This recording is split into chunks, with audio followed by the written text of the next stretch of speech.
नमस्कार शेतकरी मित्रांनो, मी अनिकेत गडगे, आबा गिरणवाले ॲग्रो. आपण दरवर्षी आडसालीच लागवड करत असतो आपल्या घरच्या सर्व क्षेत्रावर. आपला हा घरचा प्लॉट आहे, अगदी डोंगराच्या पायथ्याला जमीन आहे. पण कंटिन्यू आपण 65 कुटी या रानामध्ये करत आलेलो. गेली 12 ते 13 वर्षापासून आपण ऊसाची लागवड करत आलेलो आहे.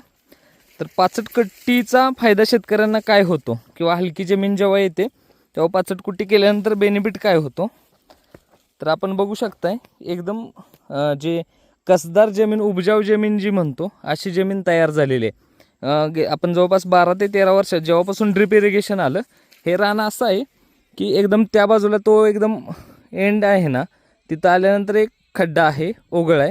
त्याच्यानंतर पुढं आल्यानंतर एक खड्डा आहे. आता हा उंचावरचा भाग आहे आणि इकडे पुढे गेल्यानंतर परत दुसरा ओढा आहे.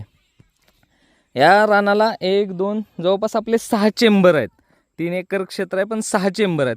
तर आधी पाणी पाजायचं होत नव्हतं. मग तेव्हा गहूही नाही, शाळू आणि सोयाबीन ही पिकं व्हायची जेव्हा वडील वगैरे शेती करत होते.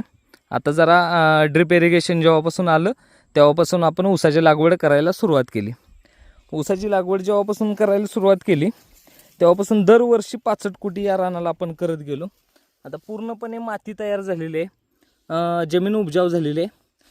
61वा दिवस आहे हा आपल्या या ऊस पिकाचा. आपला ऊस एवढाच अप्रतिम फुटवा वगैरे सगळ्या गोष्टी झालेल्या आहेत. आपलं कष्टही म्हणजे वडिलांनी तेवढं घेतलेलं आहे. म्हणजे प्रॉपरली खतांचं नियोजन वगैरे केलं, खताचे डोस प्रॉपरली टाकलेत, फवारण्या वेळच्या वेळी केलेत, आळवणी प्रॉपरली केलेलं आहे. फुटवा अतिशय चांगला फुटवा वगैरे आलेला आहे. जटकोम कापला. आता आपण त्याला दुसरा खताचा डोस टाकून सिंगल भर केली. मोठ्या ट्रॅक्टरच्या साह्याने आपण सिंगल भर केली.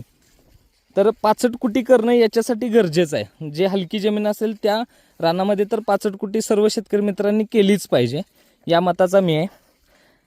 आपल्याला काय वाटतं की 65 कुटी केली पाहिजे की नाही, याचं उत्तर आम्हाला कमेंटमध्ये नक्की द्या. धन्यवाद.